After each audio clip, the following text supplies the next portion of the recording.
Welcome, everybody, to the Mansfield Buzz. Welcome to Mansfield Buzz with Jordan and Hurdie. Local business stories, let's dive in early. Jordan asks the questions, brings stories to light. Hurdie runs the tech, keeps production tight.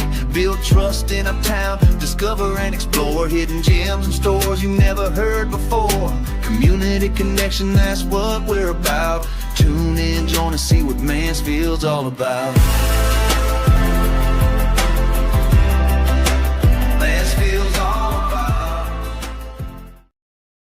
Yeah. Welcome to the Mansfield Buzz. It is Thursday.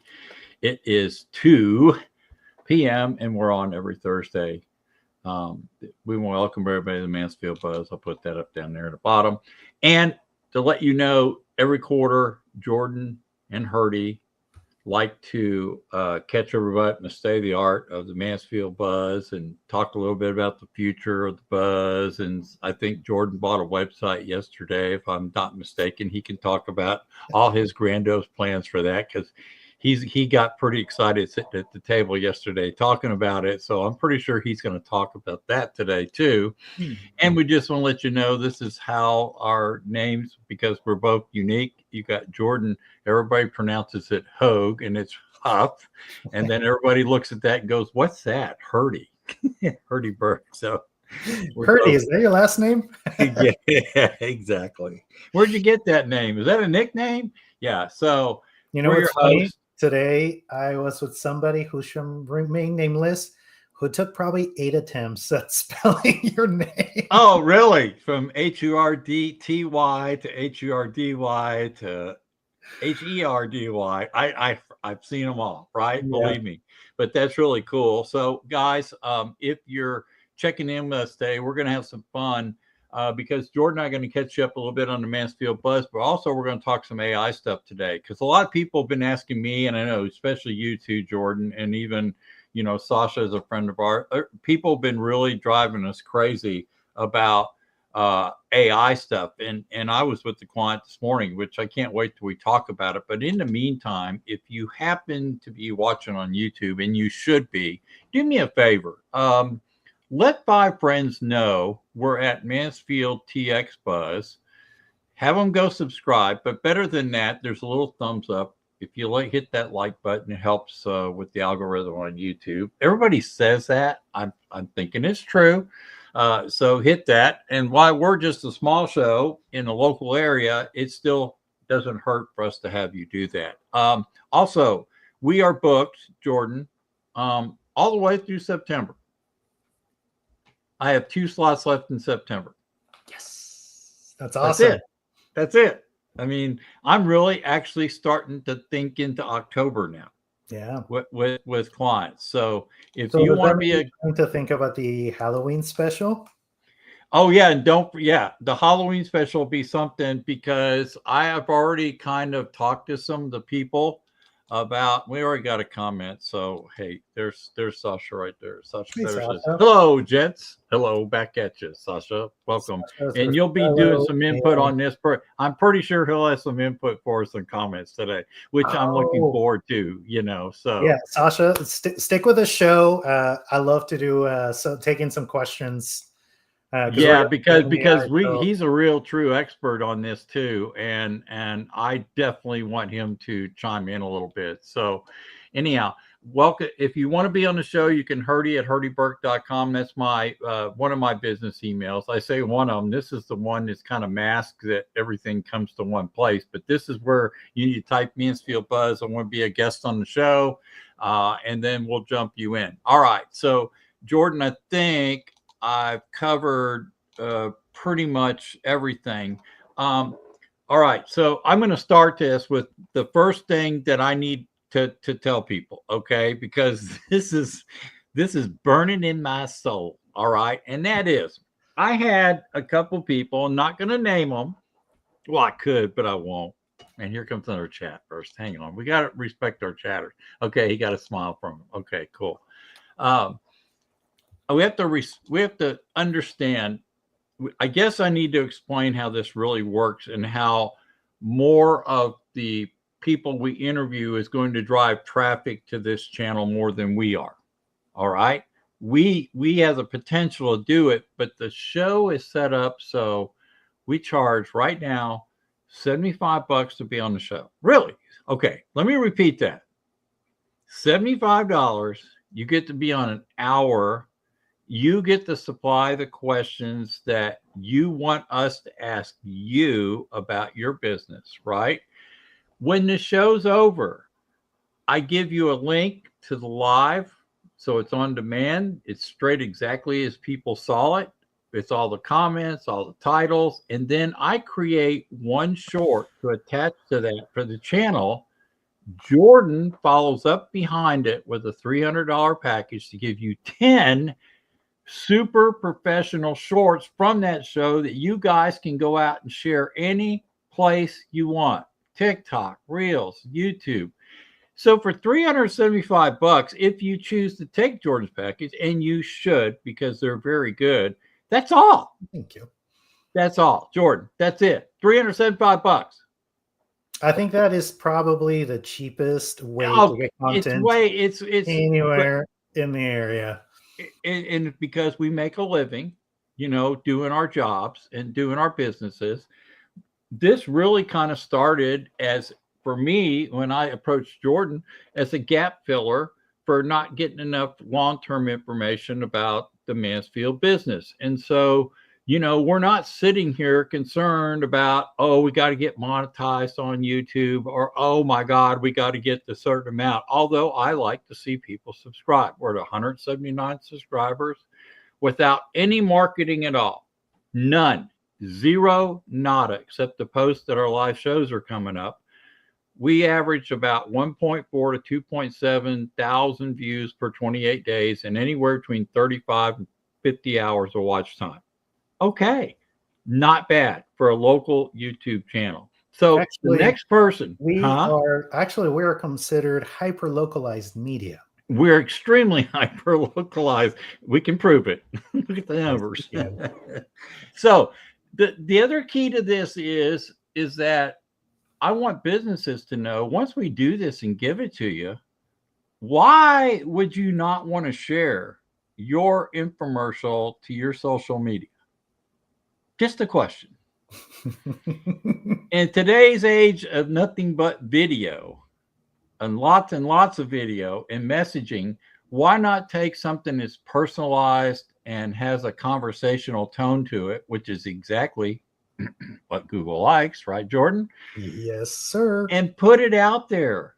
Share your link from YouTube out to your people and let them know and let them see what you do. So, okay. So I never, after today's show, ever want to hear somebody call me and say, well, how much is it and how many views do you get? And I do have a follow-up to that, because this really is the way Hurdie and I give back. This is how we encourage our fellow small business owners. And this is the answer that we had to how to help people in the most cost-effective and high-impact way possible. Because content is how we rule social space. Video right now is the way we share our stories online. And as Hurdie put it, like 30 seconds is not enough to give your pitch. And 30 seconds doesn't let you know the personality of the business owners, the why behind it. This is a platform for Mansfield and businesses around Mansfield, Arlington, Kennedale, to be able to really have a platform to speak, a place for them to be able to show, like, hey, go check us out. We're right there. And, basically everything drives those decisions. And we are trying to be that almost like directory, that source to get people, a way for them to find you, a way for them to find your business, to know more about you. All right. Like, you can get some information out of a business from a website, but you'll get a hell of a lot more from watching an interview with the owner. So that's why I'm also excited to announce, as Hurdie said earlier, that I just purchased MansfieldBuzz.com, and I can say that on air because I own it. So nobody else can go buy it. And we're going to be rolling out a Mansfield Buzz website. I'm excited. Cool. Where we're going to be turning all our interviews into blog articles to showcase these businesses. So then we can have yet another way to give back to this businesses so people can find you. And part of what we're going to be talking about today is this used to be an SEO play. All right. Do you remember blogs, writing blogs and going for SEO? Now we are entering the age of AI and search. And this website that is going to be, hosted by this podcast is going to be ran by two people who happen to be very plugged into this space. So there's a lot of really cool add-ons that all our guests are going to get from being. Hello, John. John saying hi, just so you know, Jordan. What's up, John? So I'm really excited about it because we're going to continue to add to the small business community in Mansfield, so we can really help everybody shine, give them a place to go look you up, check out your videos, check out your shorts, read about you. And again, you have this links, this videos, like share them with prospects.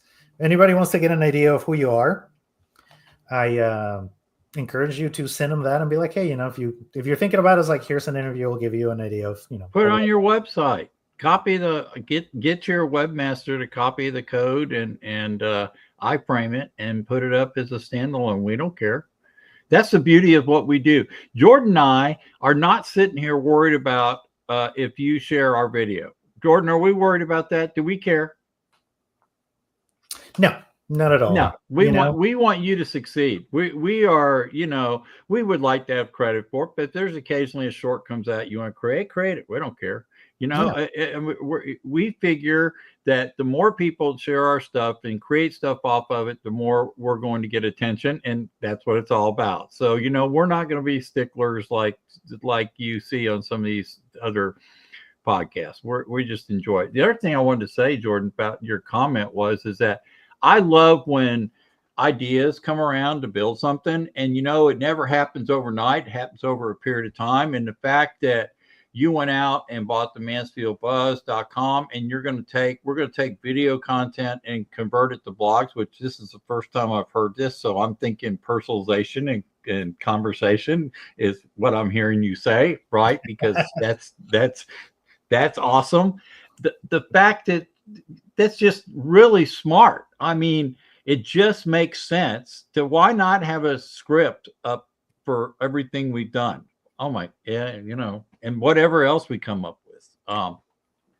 Pulled my earphones out. Hang on for 1 sec here. I know you guys can probably not hear me really well. Hang on.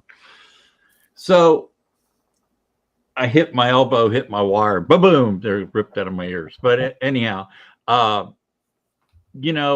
we're coming up with new segments. We've got the icebreakers, which we'll play in a minute before we get into to lead us into AI search. And we've got, maybe I was telling Jordan yesterday, maybe we need to do some break about the 5-question break. We'll come up with something creative there just to kind of give the audience a deep breath in the middle of our questions with our clients. And then Jordan will put some thought into that. But you got two guys here. Well, let's back up, Jordan. Jordan's cool because he brings the agency side of this stuff into this. So he has that creative advertising, how to make big companies successful. I think he worked with Old Navy, McDonald's was two of his big pieces of the pie in the agency world. Me, I'm a layman that learned out of research and just studying Google from top to bottom, starting in middle 2000s, right after Yahoo kind of dumped and dropped the ball big time and Google came along. I'm learned. I'm raw. I created myself as a marketer. I didn't have a marketing degree, but I created myself as a marketer, and it's just evolved from experience and expertise in certain areas, right? But I'm niche-y. So, Jordan brings a whole lot of knowledge to the table that I completely am learning from him. And I would probably say vice versa on certain things. Oh God, and so many things, dude. That's don't sell yourself. But it's a good team, and it makes sense because Jordan can think of things like that. Like I just went and bought the Mansfield Buzz, and I'm thinking, why do we need a website? Well, now he said it. I know exactly why we need a website. Absolutely. I mean, it's beautiful. And that's what we want people to think about in their business too. Be creative. You know what? Don't ever say no to something till you've exhausted it, because you never know. The one thing that you say no to may be the one or two things that actually work in your business better than you ever could have imagined. People come up to Jordan. How many people come up to you and say, "Oh, you're the guy on Mansfield Buzz"? Oh my God, I know, I love it. It's like, hey, you're the Mansfield Buzz guy. It's like, yes, I am. Yeah. And since we're not radio, they don't go, "Oh, what does that radio guy look like?" You actually get to see what we look like. So, yes. All right. So you ready for some icebreakers before we start jumping into the deep dive into, oh my gosh, you're going to be talking the whole hour, which I can't wait. So let's hit it. This is so let me go back in here. All right, guys, icebreaker time. Then we're going to jump into some AI stuff, and I'll bet you Sasha starts chatting with us. What do you think every single minute of the next segment? But here we go.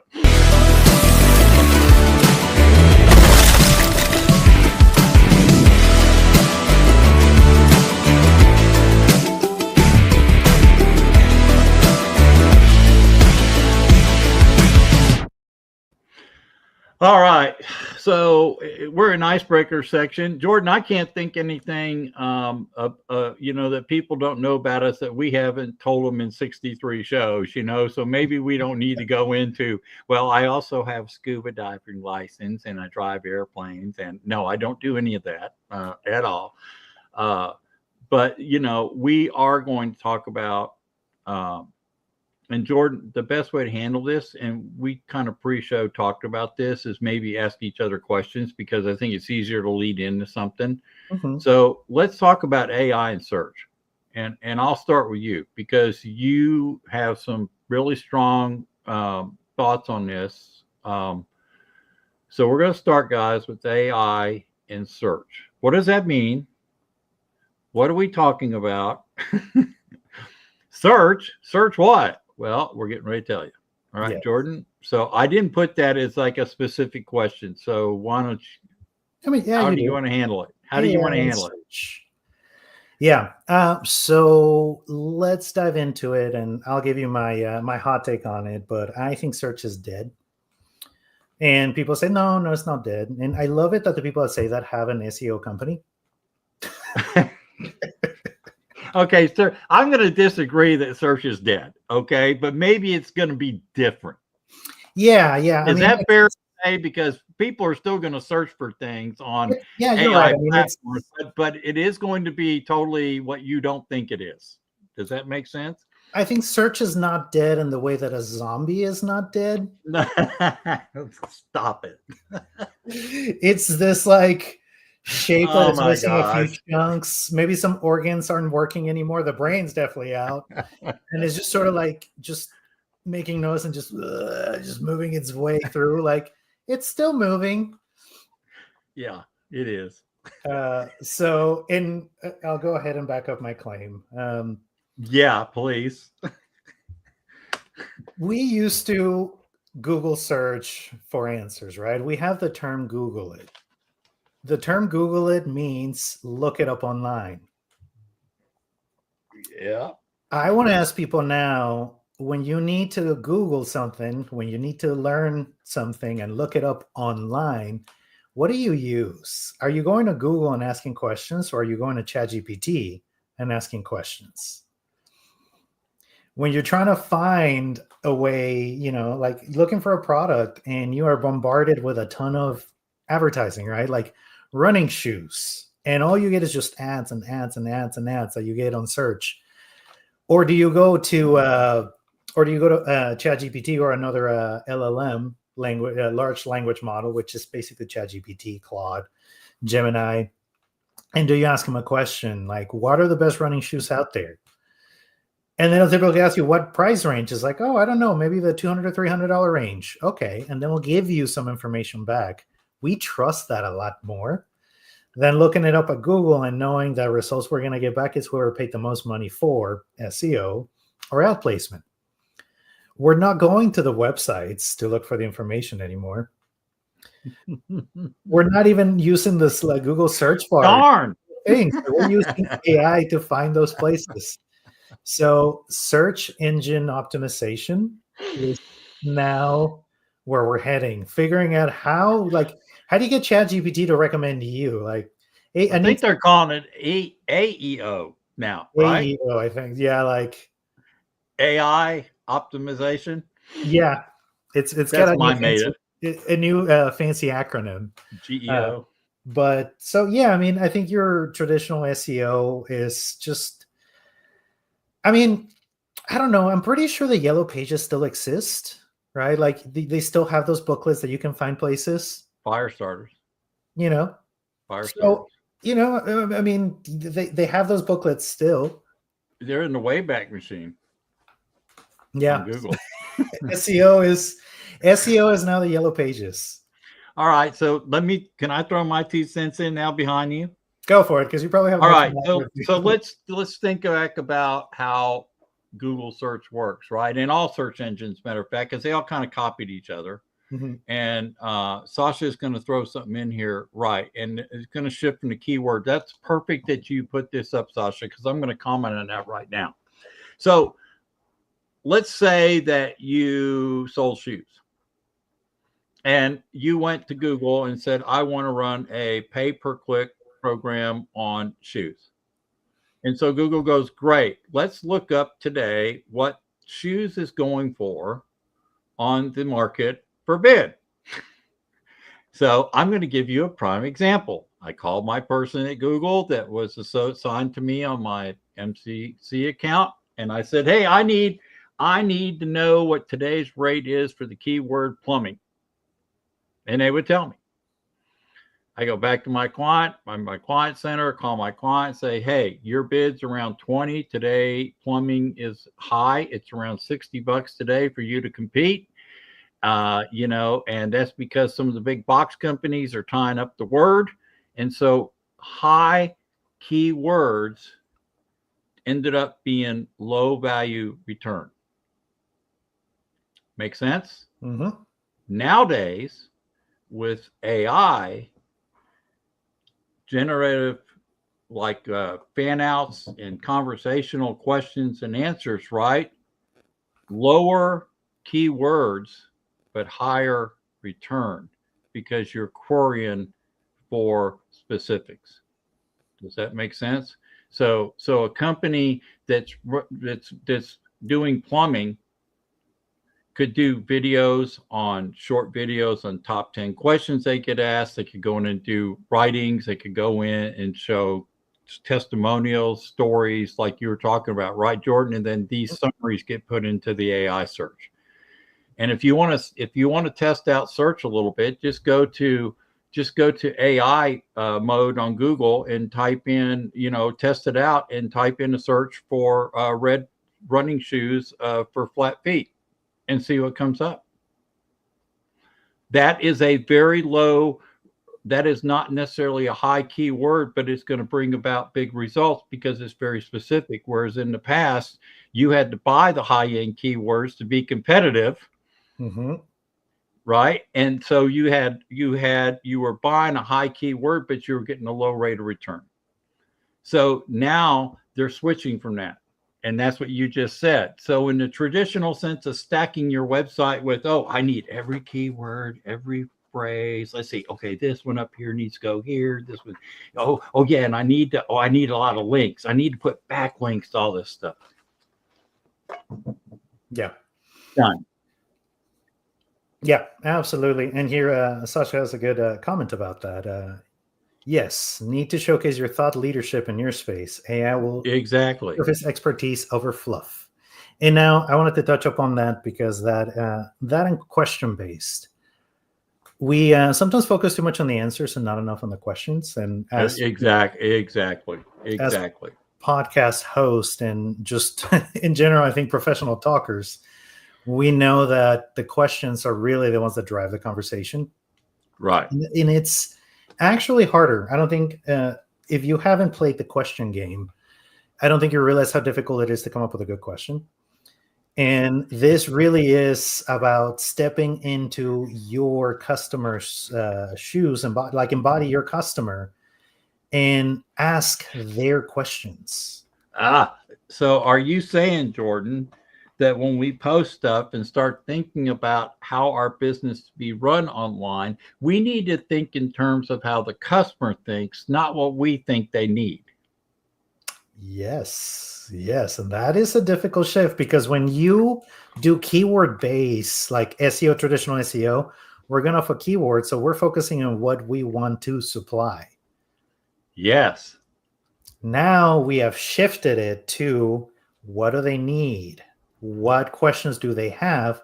How can I answer those questions? How are they searching for what you offer, and how are you going to present that to them to get a handshake? Yeah. Virtually. And the thing is, half of the time they're not even, I mean, half of the time they don't, like, majority of customers don't know what they want. No, they do not. They want to solve a problem. They don't necessarily know the solution. Half of the time they're on AI looking for the solution. What's the solution for this? Right. You know, in the feature advantage benefit sales model, right? The FAB, you have the feature, the advantage, and the benefit.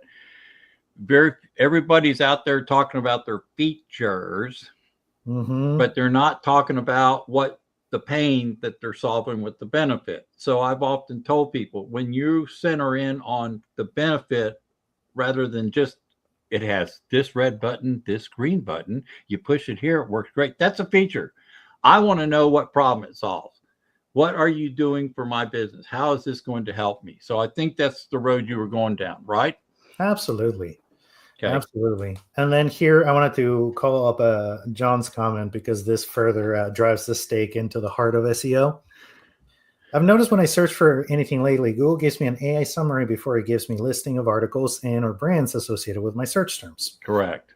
So whenever now you look for something, let's say plumbing services near me, or, fixes for, leaks, or what would be like even a better one, like, Well, you have bathtub leaks or faucet leaks or garbage disposal problems. Those are very specific issues that are low keyword, right? But let's go specific. Slab leak foundation, foundation leaks on the slab. Okay. Right. You would go type that into Google. Actually, I could probably do that right now. And it will give you, as John present it. Just be careful, it's copyright. Yeah, Google might get mad at us for showing their stuff. Yeah, but we could bring up this, but we'll do that later. So it gives you the AI summary that we're all probably very familiar with now. Right. Then it gives you Google My Business listings, right? So if you have not set up your Google My Business, that is one of the few things that are not high tech that it is like set it up yesterday. Second placement on Google. You don't have to take credit if you're close enough to the person looking for it. Like, it is that simple. And I'm right here if you need Google Business. I'm right here. Yes. Best deal in town, most knowledgeable person you'll get. And seriously, like, that's the second thing you get. After that, you know what you get? Sponsored links. That's not SEO. That is SEM, search engine marketing. Right. You are spending money to get those blue links. And Jordan. Yes. Something else I tell my customers when I'm teaching this to them on the Google side, right, is you can get ideas for what Google thinks is important that they're presenting under the AI summary. So this is a great place to start looking at the kind of content that you might be able to use to get your customers attracted to your service or product. Exactly, because below those sponsor links, and it does two sponsored links, and then you know what you get for commonly asked questions relating to your search. Right. And if you open it, you get 4 more. And you open it, you get 4 more. And if you drill down the search.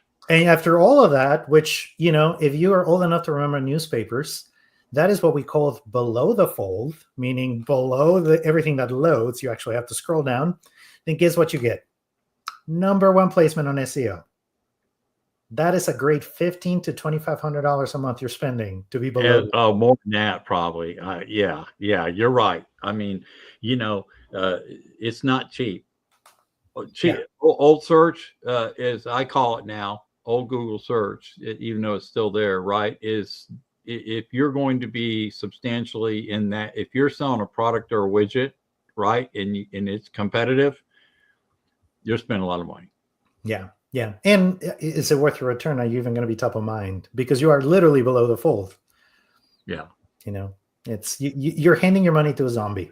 And, Sorry, and I'm sticking to it. It's a zombie. No, and let me say this for those of you new to AI and just doing maybe Chat GPT a little bit, there's some very good search engines on AI besides Google. There's Perplexity, and if you've never done a search on Perplexity for a service or a product, you might be pleasantly surprised how good it is. It's really good.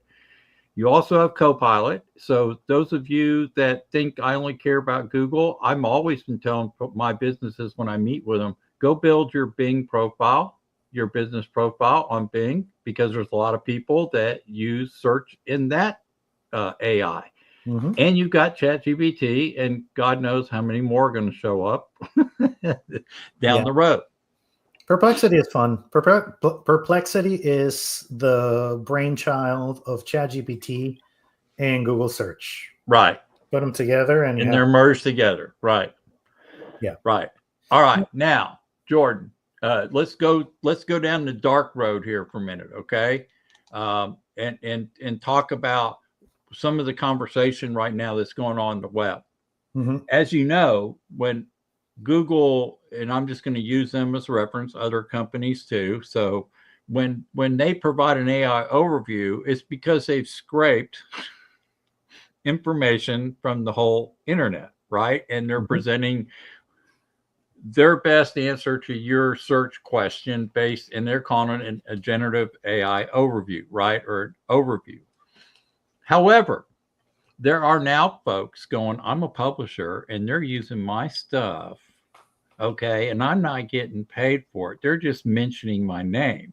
There are some lawsuits coming down that some of these people do not want their publishing content to be seen in AI overviews. Mm-hmm.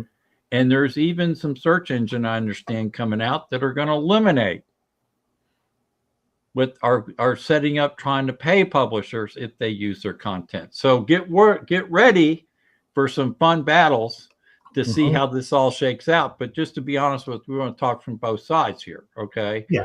So it's all good. Now be prepared for that. One thing I do have to comment about that is if you are a small business, even if you're a mid-market business or a small business, you really shouldn't care. You know, these large publishers, like, hey, we have this like large IP that is going out and they're, taking our information and then presenting it as their own. I could see that. But for us, like, you want to be indexed. You want them to show you, Yeah. Yeah. So you're right. So the drawback to that is that the whole point for being on the internet was you were hoping to get exposure, whether you wrote a blog or published content, right? And what are you complaining about if all of a sudden you're in an AI overview? I would think that you'd be happy about that. That's my opinion. Okay. That is strictly a Hurdie opinion. So opinions are about as worthless as they can get, but it would seem like to me you'd be generally happy that people are finding your platform, okay, or finding your information. So it's really good. Yeah. Now, I want to ask you, Hurdie, like one thing. So we're hopefully properly terrifying people. Oh, no, we are. Here, John asked, there's no reason to be exclusive to one search engine or AI model. Absolutely. Here's where polygamy is actually a good thing. Don't marry just one AI. Use them all. Yeah, my understanding is Google's now search is around 90%. It's about 95%. So there's a small percentage, but they're still a pretty dominant search engine. But I would say as things evolve and improve and people figure out how they're going to utilize their AI, people are going to get married to certain things and really enjoy it. I can tell you right now, I have people that are already married to ChatGPT. You couldn't get them off that if you tried, because they've been using it since day one, and they were involved in the tipping point with that. So there's a lot of people that just stay where they're at because they're happy and they've learned to use it. Okay, so be it. But really, use them for their strengths. They have different abilities. If you want social media copywriting, Claude is going to be the strongest one. I agree. Oh ChatGPT my gosh. is probably the best all around. So if you're going to pick one, ChatGPT would be the one to pick. But it's not the best at everything. If you want deep research, Gemini is phenomenal. It's like having it's like having a junior researcher at your fingertips, just doing all the heavy lifting. And you're going to bed and tear. You should. AI is coming for you. Hide under your bed and ask GPT. ChatGPT, where am I? It will tell you. Where's the best place to hide? Or I'll give you the coordinates to your exact location. It's like, why do you know that? But what I was going to ask you, Hurdie, is what can people start doing so they can start showing up on the AI, right? So like the basics, some things never change. So first of all, I would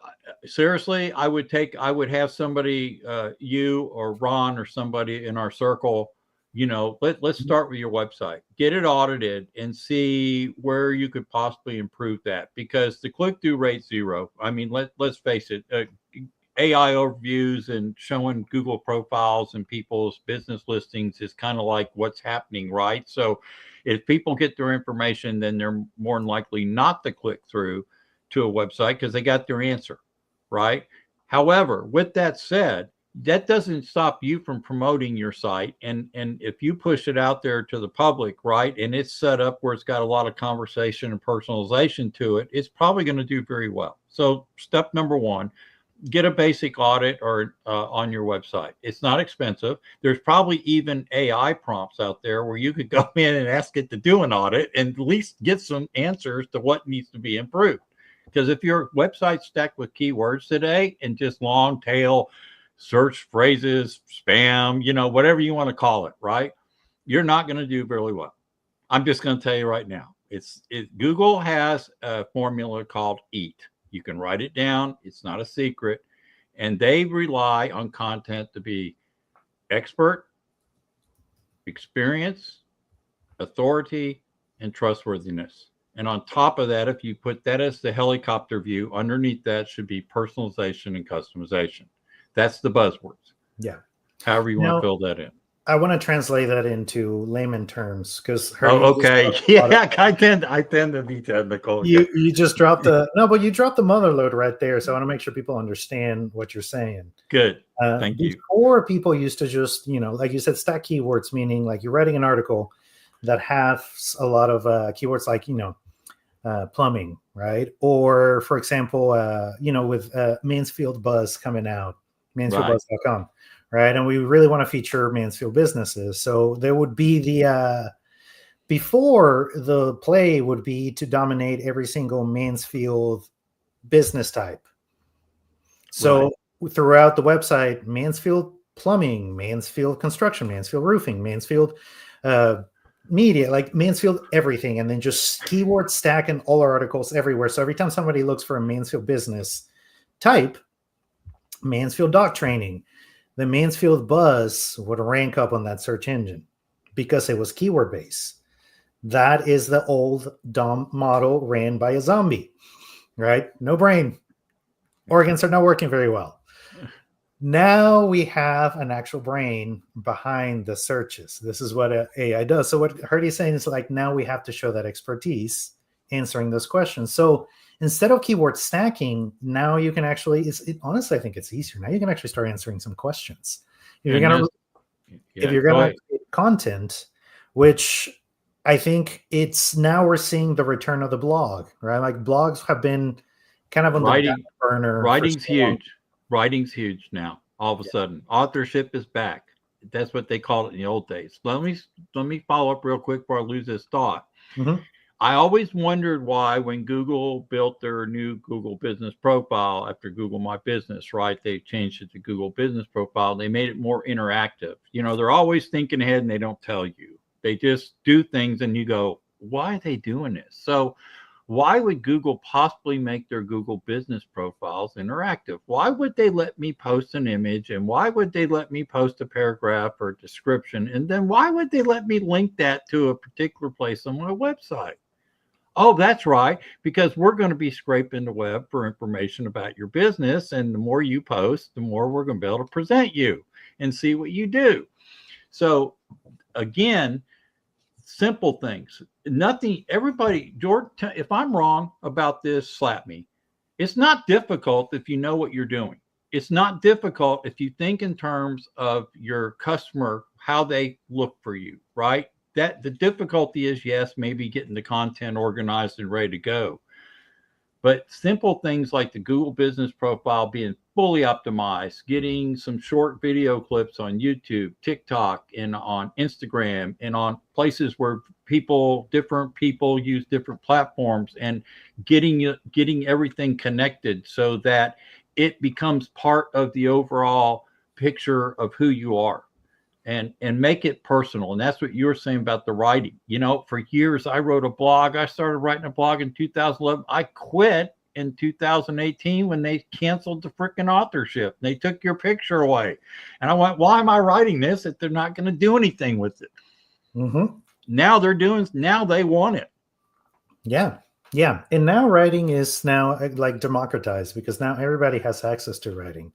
Now I want to give people I want to give people a tip. And now the most powerful articles you can produce on your website to be indexed by these AI bots that are just, taking all this information is you want to have multimedia articles on your website. What do I mean by that? You're going to want to have, you want to answer questions that they have. Now, you want to have a video answering those questions. You also want to have the blog article answering those questions, and you want to have some pictures, particularly some infographics. Remember, AI can look at pictures. It understands what's in them.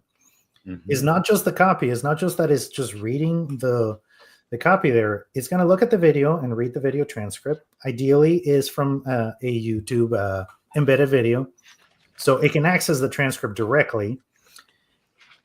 It's going to read the text, which if your website is set up correctly, there's something called schema, which lets search engines know what is it. It's basically tagging for previously search engines indexing, but now AI, telling it this is an article that speaks about this. Like it tells it what each section is. This one's a video. So it's structured data. Exactly.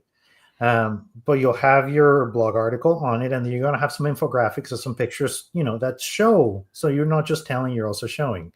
That package right there, if you put it in a blog article with videos, photos, text, that is delicious to consume to an AI engine, because they're like, ooh, stuff. It's like positions you as an expert. Also, these AI engines know that video is difficult, so it ranks video higher because you have video capabilities, right? Like you're already a higher expert. You structure stuff like that on your blogs, and then before you know it, people are looking stuff up, and it pulls a summary of everything you communicated, and it gives it there. But you know what it does after that? It links to that page. A lot of the traffic now is coming out of ChatGPT or Gemini, or even the search, even the Google's AI summary. Like a lot of the traffic is not coming from those heading to your article. So that's a good way to answer questions. I mean, basically just find your customers and give them the information that they want. Yeah. And Jordan, I would say one thing on websites, with Google allowing a local business to have their physical address or hide their address because they work from home, right? And they don't want their house to be seen. If you choose your service areas that you're in, if you're a brick and mortar, it's a good idea probably to go ahead and add those local pages as a standalone on your website so that Google better understands with service map directions, all that stuff, little different text, because just listing the areas on your website you service probably aren't going to do you a lot of good. And for people who work out of their home, the difference is that I can list territories, but they limit my search to within a 2-hour drive time of what I listed. So it doesn't do any good for me to sit there and circle Austin when it's not going to be seen. Okay. So, I mean, you hurt yourself. A lot of people say, well, I'm going to list all these territories I service on my Google business profile, but understand Google search is hyper local. And the closer you can keep your search is within the area you service, the better off you're going to be. And you can focus on that. Mm-hmm. Now, what would be the easiest way somebody can take advantage of this? Like, let's say right now, like, what would you recommend somebody do for the business so they can start ranking better on AI? They need to start posting on Google Business once a week. They could even go into the answer questions on their Google Business profile and maybe list their top 5 questions they get asked and answer them right there. A lot of people from public can ask, but they can write their own questions and answer them right there too, right on their profile. And I would write down your top 10 questions you get asked over and over. And I would narrow down your top 5. And I would get those created in some short video clips for Reels, TikTok, and YouTube. And, YouTube allows up to 3 minutes. TikTok allows up to this amount of time. Make sure they're geared for each platform. And if you want them to be professional, you hire Jordan and let him shoot them. Or if you want them to be done on your phone, which is a high-end publishing device today, you just be conversational and be yourself and say, oh, by the way, here's a question I get asked all the time. It makes a difference. Mm-hmm. John, who's on here chatting with us, might tell you that he did a couple for home inspections and was surprised that within 24 hours, he had 1,500 views on one stinking short he just produced. Mm-hmm. Because Google's pushing those and they're informational.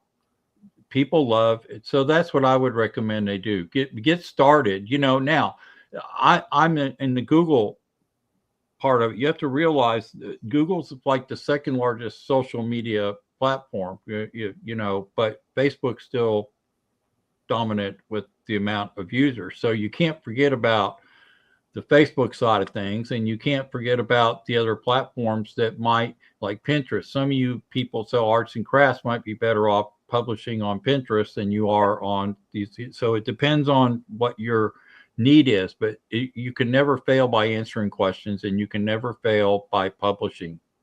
Yeah. So let's run with that. We have our questions, which is it's a simple way to get started, right? So answer the top 10 questions you get asked.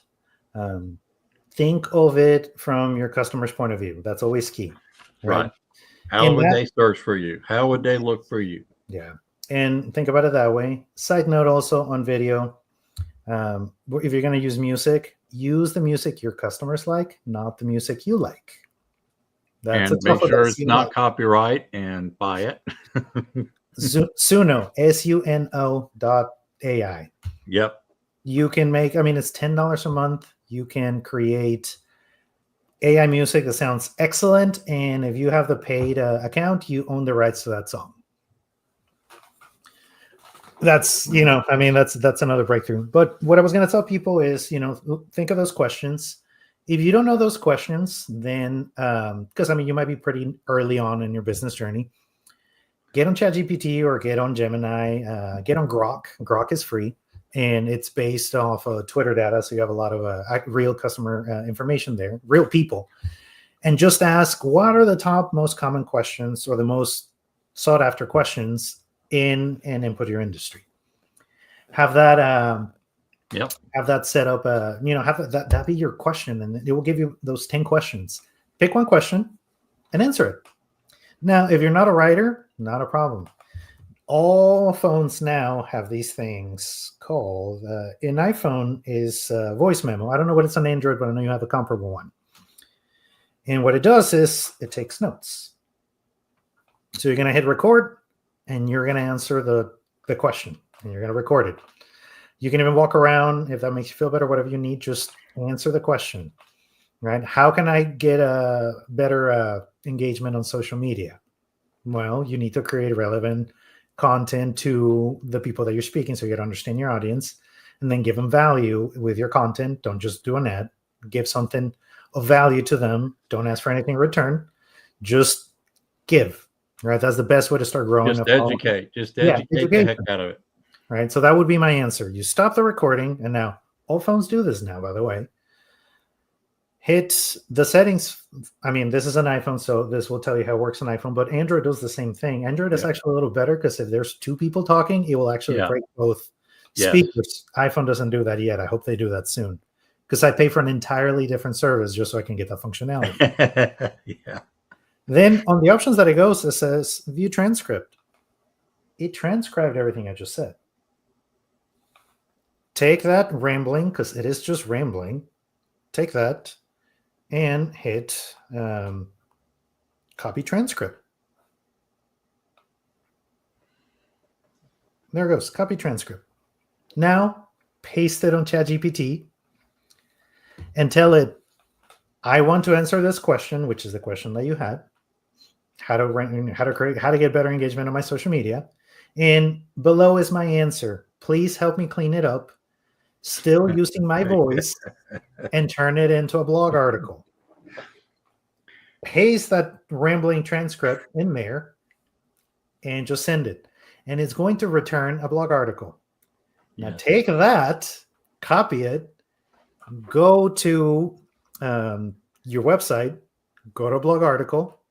The title is your question. You have the blog article, paste it. At that point, you're basically done. Now you want to go a level above.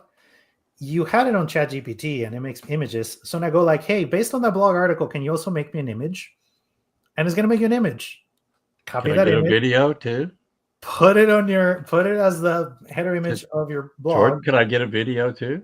You probably could. You could. I would use Google for that. I would use. Yeah, I'm saying you could, but the fact is, once you have the content, you can do everything with it. So now you have this blog article that is well written because ChatGPT does a pretty decent job. And you have an image for it. Now you're ready to publish. Now you want to take it a level further, right? Like this is like the pro level, and you don't want it to look like it was AI generated. Delete all the M dashes and replace them. Yeah, do that. Okay. And now nothing will know it was an AI generated article. Yeah. And now you have content. So this all starts with and we got two chats here. So let me put them up here. We won't want to ignore our listeners. You can also tell the LLM to analyze your website from perspective of key customer asked. Yes. And you can also ask for it to provide the questions. And I think Sasha's saying that right off the website. So you have two ways of doing that, right? Mm-hmm. But also what's in the industry and what's on your website. Get both. Do both. And but the cool thing is you recorded that.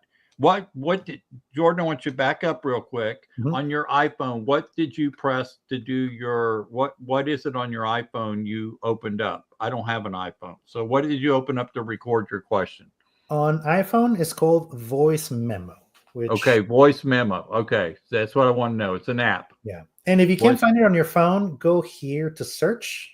And it'll bring it up on your Android voice, and it'll bring it up for you. And all he did was go in and ask the question, record all that. He didn't really pay attention to how organized it was. He just talked normal. It copied it. It gave him a transcript. He went and tightened it up, and then he started posting it. Unbelievable. Now, Jordan, how much time that saved you? Well, I mean, a blog article used to take, I don't know, anywhere from like 3 to 6 hours. And now it's done in, let's say, 30 minutes. Right. So the excuse for, not excuse, let me go down here because we're going to ask this question next. So the excuse of not having time. If people, I'm going to get into the time management side real quick. I get really tired of working with clients, teaching them what they need to do, and then they don't do it. And I hate scolding clients. Not really. And here's the thing.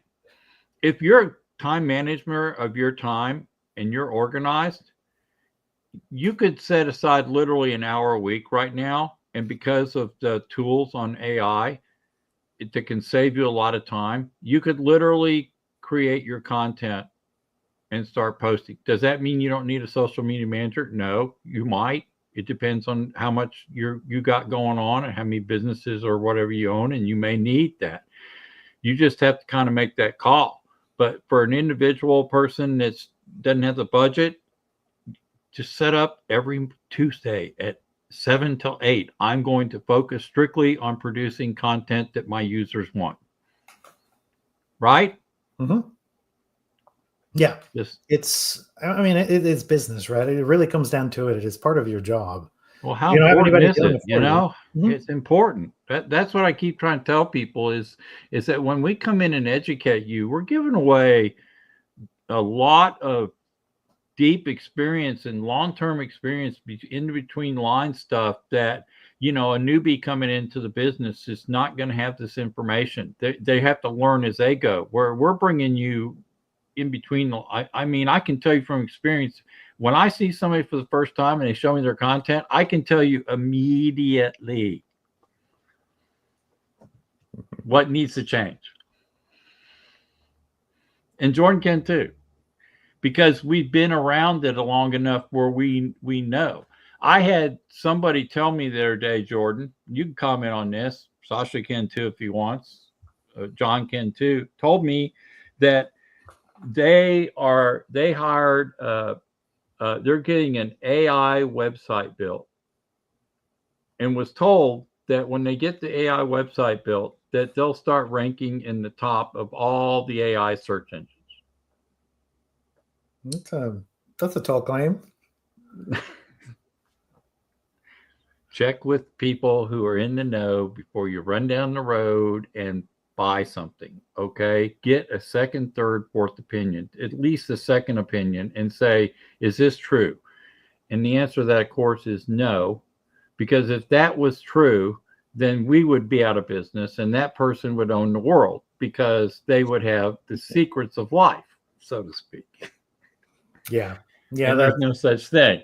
Yeah, there's tools out there now that you can use to measure ranking on. It helps, but it's not guaranteeing you anything. Yeah, and the truth is, we get so caught up on search. And just numbers and the operations.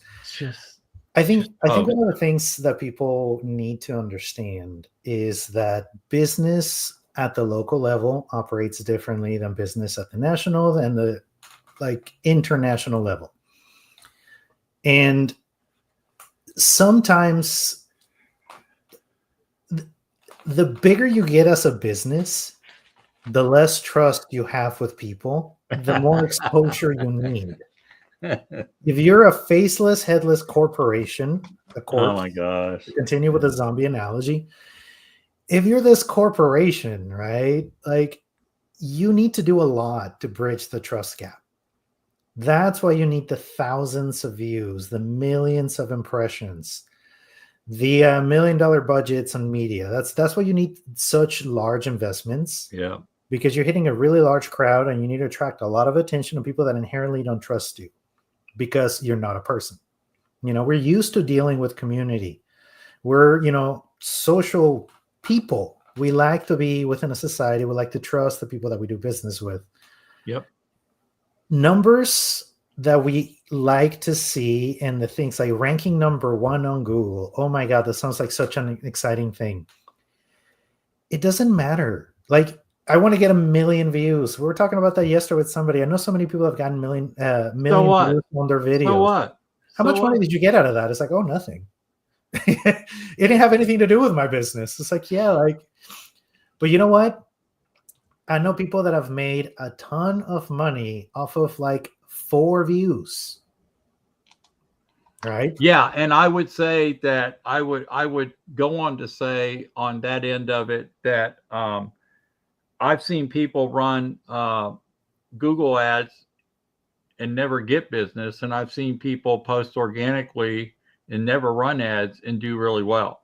And the reason is because they were tapping into the audience that was looking to be educated on their questions answered and what their service provided. So they were always educating the people in their area, right? And you're right. The bigger the company gets, the more they have to invest in the world around them Yeah. to keep their brand, right? Because they have big competitors doing the same thing. So and I want to take it back to the hyper-localized media, right? Like the Buzz. You know how many people have gotten business off of the Buzz? How many? I mean, I don't know, but I know we get it all the time. It's like, oh my God, I know I've talked to people that like some of the previous guests that have gotten business because of the podcast. And I know people that have hired businesses because of the podcast. And we never really know that. And so. But where I'm going is the numbers, right? Like, the numbers, we know we're helping businesses. Mm-hmm. We know that. And we know it's helping us. Gigantic numbers. You don't need those crazy amounts. You just need to answer the right people and just be available locally. And then just respond, right? Like, just when people reach out, answer, pick up the phone, reply the message, reply to the comment. I would say also, let's get into this because we're already an hour. Wow. And we're not done. And for those of you that are on there listening, we're going to be on a while. So, Jordan, let's talk about something that a lot of people are confused about. When you see an AI box on a search and it's asking you to prompt, the prompt is what you type in the text or ask it to give you an answer, right? Or to give you information. Prompts are a big deal because people are creating template prompts, or to come up with a better word, they're creating prompts to help your business that are already pre-built. Did that make sense? And it's a way for you, to search. So I use verbs when I go in and Gemini, I'll use the word like create or summarize or right. Oh, okay. So you're talking about like when you're giving direction to. I'm talking about a lot of people ask me, well, what are prompts? Because they're not used to the terminology, right? It's a simple thing. It's what you do when you go to an AI platform and you type something in. Mm-hmm. But there's people creating already pre-prompts for your niche in the industry so that you could go and use that prompt to find out what you need to do online. In other words, people are getting really creative. I think you're doing some of it. I know Sauce is doing some of it, correct? He's probably going to give me, all right, so here's what he says. Because maybe I didn't explain it. Feel free to ask AI, write the prompt you need for what you want to accomplish. There you go. That's what I meant to say. That's funny. Yeah, and prompting is a big thing that's gotten. Let's see if I can actually do this. You can present. Go to present. Type in and bring up the screen. You might have to go ahead. You might have to go ahead and type in a prompt, and then screen's captured, and then. Okay, there it goes. Let's go into a masterclass on prompting here. All right. So using AI prompts. This, as Hurdie said, a prompt is nothing more than just instructions, right? It's how you give instructions. Now, ChatGPT, Gemini, Claude, Grok, God, there's so many of them. They're called LLMs. This stands for large language model. But what that really means is you use language to communicate. Whereas before you have to use code, now you could just use normal human language. That's right. To communicate. Now, a prompt is what it is just instructions. What do you want this artificial intelligence to do? And it can do a lot of things. So the best way to do this is to break it down into sections. You start with the goal, right? And I love this example. This example, by the way, comes from the co-founder of OpenAI. Here, the goal is, I want a list of the best medium-length hikes within 2 hours of San Francisco. Each hike should provide a cool and unique adventure and be lesser known. That's the goal. Basically, that's what you like. That's what you want to get out of this, right? Then you tell the return format. How do you want it to give you this back? Because it will actually conform to what you want. Do you want it to be a script? Do you want it to be an article? Do you want it to be a poem? Do you want it to be a rap song? Try that. It's really fun. For each hike, return the name of the hike as I'd find it on all trails. Then provide the starting address of the hike, the ending address of the hike, distance, drive time, hike duration, and what makes it cool, and unique adventure. Return the top 3. This next one is the one that everybody skips. Warnings, right? AI can make mistakes. It hallucinates, which is the industry word they use for it makes things up. Yeah, that's what hallucinate means. That is correct. So you got to give it warnings. Be careful to make sure that the name of the trail is correct, that it actually exists, and the time is correct. Right? Without this, it could probably tell you to go hike the Mario Kart Nintendo 64 track because it is cool, unique, and is pixelated. Right? And it's like, does that actually exist? It's like, oh, right, it doesn't. You're right. Did we tell you this was on the moon? Then you do a context dump. Right? And there's a long paragraph. I won't read it, but here you tell it the context around it. Well, I mean, I'll read you a little bit of it. My girlfriend and I hike a ton. We've done pretty much all the locations in San Francisco. And this is going into like why I need this location, right? So like if you were doing this for your business, I'm wanting to find a top 10 questions that people in my industry use, right? The return format is I want the 10 questions separated in an easy to answer format that invites conversation. Warning, make sure that these are actual current questions customers are asking. Thank you. That come from actual customers and not like random SEO backlinking tactics or things like that. Thank you. Good job. And then for context, you give it a ton of information about your business. I run this business. This is my clientele. You give it all the information. This is how you can produce those really, really good results from AI because now you're giving it the information in the structure format. Right. Now, the thing about prompting is it's language-based, so you have to craft instructions with language in a way that gives boundaries so this stuff doesn't go crazy. It will. It will. So that is prompting. And the only reason I bring that up is because a lot of people may not realize just how deep you can go depending on what you want, right? I mean, I could type in how's an aircraft engine design, and that would give me the basics. And then I could say what kind of parts are put inside an aircraft engine, right? And it would break it down. And so are there special metals used inside an aircraft engine? And what would be a good way to design one that would fly a jet with one single engine? I mean, you could literally get into that kind of stuff if you knew what you were asking, right? So engineers can use this, but for business, it's real simple. Yeah, just prompt in how you think your customers are looking for you. And if you want to know how your customers are looking for you, why don't you just go to YouTube or go to Google and just search in and look for the services that you provide that are similar to yours and see how people are searching for. They always give you clues at the bottom. Should we give away a goodie? I don't care. For the show? Why not? Let's do this. I can put it in the description. So if you have a link to something you want them to come back to you on, we can do that. Let me see if I can find a way here too. GPTs, my GPTs.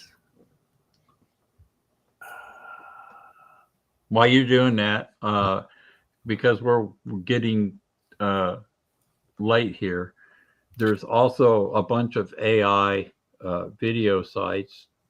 Jordan can probably tell you briefly which ones he likes. And there's AI graphics like Canva that's getting more into AI and other ones that you can go use.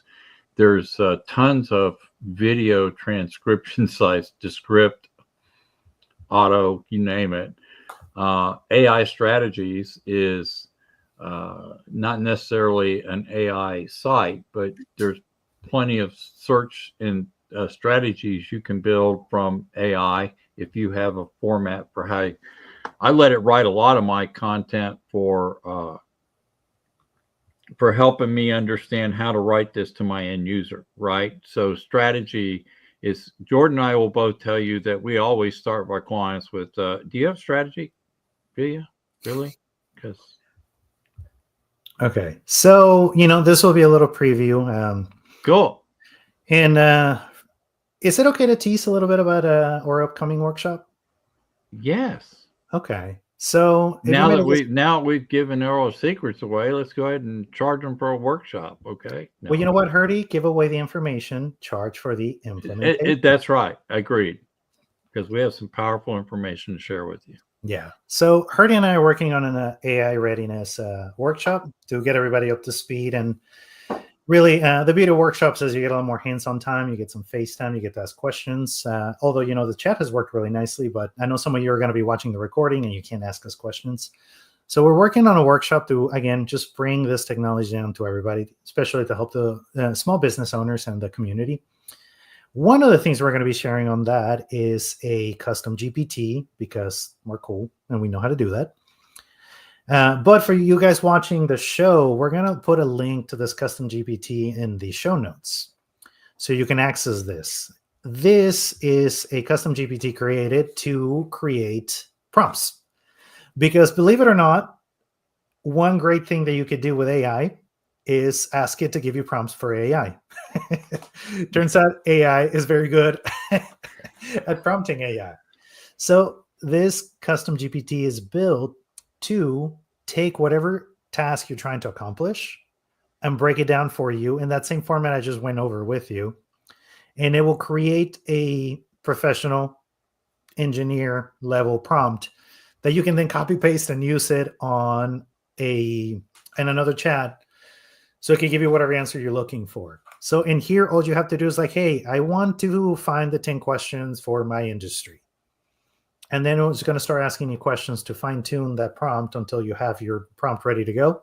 And then you can just copy paste it. So we will give you a link to this in the show notes. You can click on it and you can start playing with it. Right. And I think we got a lot of people in Jordan that are starting to ask a lot of questions about all this stuff. And while we are probably on the cutting edge on the front end with you guys too, is the good thing is we get to all learn this together. So, I put together a slideshow on basic search, what it was and where it's going, right? Which this can give you, we didn't even get halfway through some of the meat of the presentation, right? Where you can ask a lot of questions in an environment where you can sit down and take notes and talk to us or have it recorded. So yeah, I'm really excited about that. And we've got tons of people that are inquiring about how they use this for their business. I was with a client this morning asking me this, what can I do on this side? I mean, I'm happy where I'm at, but I want to learn this and not be left behind. So we'd love to educate. Absolutely. Education is the key. So that's cool. So you're going to send me that link and I'm going to put it in the description. Okay, cool. Yeah, because the link is going to look bizarre. So it's just a bunch of numbers, but it'll give you access to it. It's set up so anybody with a link has access to it. So you can go in there and check it out and just get it to, structure things for you if you're not comfortable with the prompting structure. Right. So the other thing I want to tell some folks, here's some more Mansfield Buzz news before we get off, is I have a PayPal account, and because Google's very hard to monetize, takes forever. One of our sponsors, our sponsor left because they were going a different direction, nothing to do with us. It had to do with they're changing their whole model, and they were grateful. They got business off this show and they were happy about that, but they're just changing where they're going. Well, I don't have time we're searching for a sponsor. If somebody wants to sponsor us, that's great. Please talk to us if you do. But what I really want to tell you was I'm tired of waiting on people being able to chat and donate to us, because donate helps us just as much as having a sponsor. And if we can overcome the sponsorship with donations, then guess what? The way we're going to do this is I'm going to create a QR code PayPal link, and I'm going to give you 3 options, $10 or $20 what they call on YouTube a super saver. But in our case, it's just a donation to help the channel. Covers our costs because it does cost money. Okay, I'm not going to lie to you. There's some expense, time at least is, in my opinion, is money, along with the fees. So we're thinking about creating a QR code we can present on the show. You can scan it and you can donate. And that eliminates us having to worry about, oh, we got to get to 3,000 freaking watch time hours every and X amount of subscribers. We feel like people should help us out along the road if they feel like they want to. We're not asking you to. Show's always free. You can always listen. If you wanted to help, you can. And we're going to start creating some of that. And I think Jordan's going to get this Buzz website going. And I mean, what turned out to be always happens this way, Jordan. What always turns out to be just something for fun starts turning into something bigger. Yeah. But, the fun keeps getting bigger. So I think we're trending in the right direction. Yeah, I do too. Yeah, it is. So any final thoughts, my friend? Let's see. We covered AI. Jump in. We're here. Search. I guess let's see if we can tie it all together for our viewership, right? So AI has changed a lot of things. Right. Search is changing. But I think at the very core, when it comes to the strategy, and I love that you put here AI strategies, I think the most powerful AI strategy and the strategy you can take on as like the marketing world changes with this technology is to actually take a step back. And Hurdie, correct me if I'm wrong, but it really seems that if you were to step back to what was SEO back in maybe like the 2010s, where we were actually creating content to try to, drive. Trying to game Google instead of worrying about your user. You know what you mean? I feel like we're back to that. We're back to creating content. We're back at being helpful. We're back at answering questions that people need to, people are looking for. I mean, the technology has changed. A lot of things in chaos, and, giants are, it's like big distribution of money now, right? OpenAI got to I don't know how many million users in 2 years. OpenAI did what Google took 12 years to do. They did it in 2. As far as user base, it's a lot of shifts in those major players. But when it comes to our role in all this, didn't things just get a little bit simpler?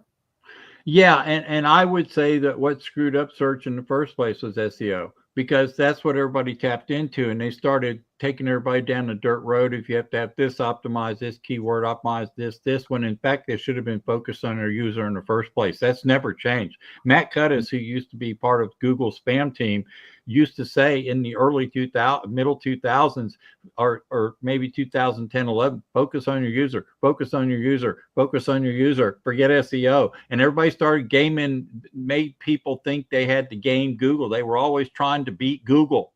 No, you're not competing against Google. And maybe you felt like you were. Maybe you were mad at them because they weren't putting you where you wanted. But the whole point of Google was not quit trying to game them and focus on who you want to do business with. But it was all these companies that came along and started messing people's heads up. Oh, you've got to have this. Oh, you got to have that. Oh, and you're right. Now this forces everybody back, whether they like it or not, to be very conversational, very personal. And really, if they want to make a difference in the world, they've got to meet those handshakes with the right information and education. So it's all about not selling, and it's all about not gaming Google, because you know what? Google is maybe ahead of a lot of folks because they have years and years of search experience, so they can put that to work immediately in their AI platforms, where some other platforms are just starting and they're having to play the catch-up game because they don't have near the experience, right? So that's why Google will be really strong in this for a long time. But I'm telling you, forget about SEO. I say this I got laughed out of rooms when I used to say this. I'd say, okay, first thing we're going to do is not talk about SEO. Don't bring the word up. Don't talk to me about it. Don't even tell me what you think you need. It's a term. I'm sorry, I get all passionate about that because because I saw so many businesses improve once they got away from that, and I changed their mind into just start. Let's find the content that's reaching your audience. That's what online was all about. Yeah. You know, the traditional stuff's still there, but I was online, and Jordan, I got really, you know, these companies would call these people and say, we'll charge you $1,000, we'll optimize your website, you'll rank #1 on Google, and by God, everything will be great. Yeah. Yeah. And I fought against that for years. And now all of a sudden, people are realizing, whether they like it or not, they're going to be forced down the road of being personal, customized, experienced, expert content. And those people will be recognized because they understand that it's not about gaming search engines. It's about learning how to work within them. Mm-hmm. Now, Hurdie, you said something that I also think maybe is worth highlighting, and it's a question. So thinking of your customer, right? Like at the core of it all is your customer. Right. I think some people struggle knowing who their customer is. You think? If everybody is your customer, then who's your customer? Right. And there's no, and so when I hear that, I understand that there's a lack of understanding marketing. Okay. It's a red flag to me, and I hear it all the time. So I heard somebody say it the other day at the network meeting. They said, oh, everybody here is potentially a client because everybody here gets sick. Mm-hmm. Uh-huh. Yeah. Right. Realtors there is no such thing as everybody. Realtors are guilty as charged too. Who's your ideal customer? Oh, well, anybody who's anybody who's going to buy a house, like anybody. And you know, it needs to be more niche than that. Yeah, we're getting a comment here. It has to be because serve the user, don't try gaming the system. Absolutely. Yes. Agree with that 100%. You have to, why does Hurdie focus on just the Google business profile on YouTube? Because #1, it's been very successful for me. I don't have to worry about running ads and sitting there looking at a client center, which I used to do. I used to have an assigned rep to me from Google that I worked directly with daily managing ads, got paid no freaking money, and had to report to these customers every single stinking day about why they weren't getting business running Google ads. Okay. So I said, screw this. So I just went back to saying, you know, back when Google just had their simple little listings online, but YouTube was, I knew when Google bought them, they were growing like a weed, and I knew they had a vision for it, and it's proven that to be true today. I just got into those two niches, and I've stuck with it. And I just said, look, I can't be everybody on Facebook. There's other good Facebook people like you and some other people. I can outsource to them if they want to run ads for customers. I can outsource website. I can outsource, you know, posting and social media. I want to focus on understanding how Google works for clients. And that's that niche. So when I get up, Jordan, you've heard it. I say I work on 2 properties, Google Business and YouTube. And if you're a business and you need help with these 2 platforms, I'd love to talk to you. And then I educate all the time around that. Yeah. Yeah. Got to have a niche. Got to have a niche. Yeah. Yeah. And I think sometimes maybe niche can be a little bit overwhelming. You don't have to find this tiny sliver of people that love cats, that like to balance, I don't know, ping pong balls on their noses. Like, it can be broad. It can be a niche can be broad, but it doesn't mean everybody. Mm-hmm. And what it really is understand your customer. Who stands to gain the most from your services? Right. That is who you're after. Right.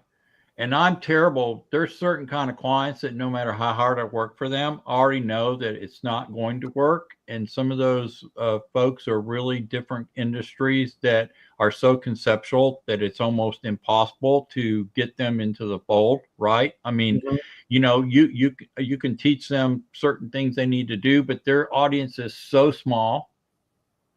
And it, you know, for instance, an architecture is a very hard person to get into search because there's so many realms of architecture, right? Whether it's home building or building an arch. And so they really have to come to you with, here's my niche in architecture. right? Here's what I like to do. I like to build a certain kind of wall, a certain kind of way, and a certain kind of look. Perfect. I can work with that. Yes. That is who stands the most. People that love that kind of build are going to be the perfect alignment. Right. So if once a client can tell you how they're really trying to approach their network, then you have a better chance of helping them. And as a consultant, I tell them I cannot help you till we understand who you're looking for. Yeah. Yeah. Won't matter what I do. Yeah. And as a business, like that is like your main task is to find out who is your ideal customer. And by that, we mean like who is, in marketing, they call them, what is it they call them? Your personas or avatars. A person that embodies your ideal customer. And that really is, as I said earlier, is who stands to gain the most from your business, who is going to appreciate, and that means who's going to appreciate what you do, be happy to pay for what you do, benefit immensely from what you do, and tell others how great of time, service, and experience they had using your good or service, whatever your business is offering. That is who you're servicing. And man, I give away a little gold nugget here. Yes. If you want to know who a good marketing is for your company, look at their stuff and see if they have time to market on their stuff. If they don't, then they're a good marketer. And that would be me, because I have absolutely no time to build a lot of YouTube stuff. And I have no time to post all the time. I have no time to write blogs, but I do, right? But I'm kind of kidding a little bit. But the busiest people in marketing, people keep up with the trends and know what's going on, and they get really niched into their niche, right? And they're really good at it. Some people are great golf instructors, but they don't play golf very well. Yeah. And I tell people that the good marketers never have time for themselves. To market never. Huh? That's funny. Well, I do know you're going to have a blog article about everything we talked about today. Oh my gosh, you got it. Because we just went how you do that. So we're definitely, we definitely do practice what we preach. Yeah, so we do. That. We do. I was kind of kidding in a sense, but in a sense, we are limited because of the amount of scheduling and clients that we work with, on a daily basis, and whether it be Zoom or local on-site or whatever. What happens is we get into the same issues you do. We get busy with our business, and we have to take time to focus on what we're going to produce, right? Yeah. For me, Jordan, just to let people know, I produced the Facebook business group, the Business Support Center, for the sole reason of realizing I wasn't going to write a newsletter every week, okay? And I knew I wouldn't have time, so I post tips for free on my Facebook Business Support Center, which does really well. Whether people comment or not, I know they're reading it, and I know because they tell me that when I'm in meetings. They go, "Oh, I read that article. That's really cool." So there are ways. Oh yeah, to stay in touch with your customer base, right? Yeah, like for example, we're serving one episode a quarter of the Mansfield Buzz, so we could talk about what we do. I mean, which is exactly what we're doing right today. And we even take longer time. We'll stay on an hour and 27 minutes because we think it's important enough to educate people and to tell them what's going on. But we do this for the businesses. Me and you get to come on and have fun like this every quarter and just kind of talk, and ramble. And I'm sure this is our treat. This is a once a quarter treat. This is our air out time. But at the same time, we're showing off the technology because after all, we've both been on an hour now, an hour and a half. We're streaming fine. We're running this through a third party system, and it's out on LinkedIn. It's also out on Facebook today, I think. Yeah. And YouTube. So, I'll get inquiries just as Jordan will too. Jordan will get inquiries off this, and people will come up to him and say, I need your help with this. And I love that. Every time Jordan and I step into a meeting, somebody's either pulling his shirt or pulling my shirt. Or sometimes we're standing together getting our shirts pulled together. I need to talk to you too. Yeah, exactly. Yeah. So let me ask you one final question, and that is, what has been a big eye-opening thing for you from being in a big agency organization, right? Mm-hmm. And then having to drill down to working at more of your own business and at a local level. What has been so rewarding so far? Rewarding is that I actually get to develop a relationship with the people I help. A lot of which, a lot of clients are now my friends. Yep. We develop a relationship, and I love that. I love to see the direct benefits and also the indirect benefits. So everybody that I've worked with has come out with a lot of knowledge about how this space works. And I've seen them be able to navigate it now with a lot more confidence. Whereas before it was just like, oh my God, this is just overwhelming. Yes. So what was originally a like, here you go, take this and handle it because I have no idea, to a, hey, I have some good ideas. Maybe we can try this. We could do that. Like a lot more collaboration. That has been a very, very rewarding. On the flip side, one of the things that I found surprising is what I can now look at and almost definitively point a finger at. Large corporations have their brand strategy nailed down really well. Operations are messy. They have a system. It works. It's never perfect. They always have a lot of like they call like skeletons in the closet. But when it comes to their brand strategy, that stuff is nails. They are incredibly proficient at it. And I've been around the block. So I've gotten to work with Nike. I've gotten to work with McDonald's. I've gotten to work with Old Navy, Athleta, Tory Burch, like some big brands. And I've seen a lot of disorganization, a lot of messiness. Dear Lord, you would not believe how unorganized Nike is. For as big of an organization as they are, like that company runs on pure energy and impulse. They don't know what the right is doing from the left. Like I talked to the CMO and he straight up said, I honestly cannot tell you how much money was spent on Facebook today. I have no idea. That is how crazy it is.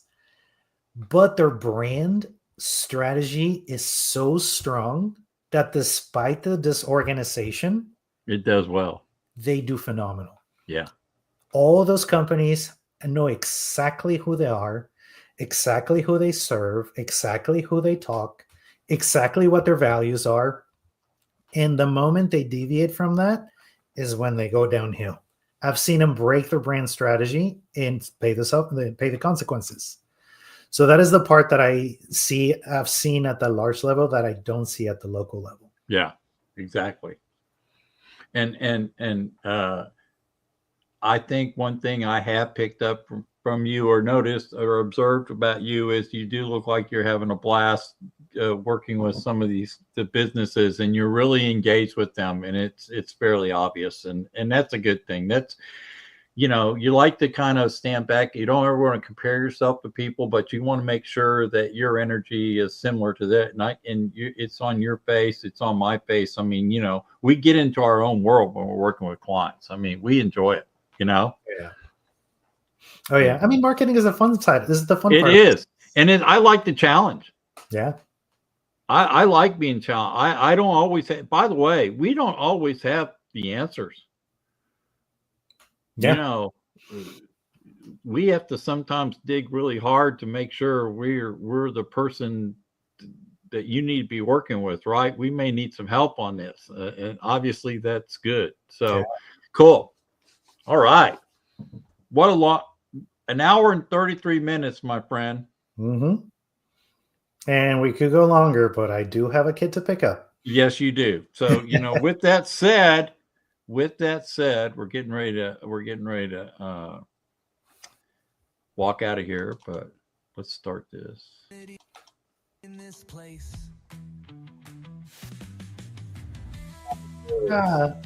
Nice. With our theme song created by AI. AI. Jordan Hough. We got one final comment. We'll let them say what they. Great show. Thank you, Sasha. Appreciate you too, brother. Thank you, man. We appreciate it. And you guys have a great day. We'll see you next Thursday. Who is it next Thursday? I don't have to look it up, but we'll post it for you. Guys, thanks for listening to Mansfield Buzz. Jordan, have a good day. Bye, y'all. Bye, y'all.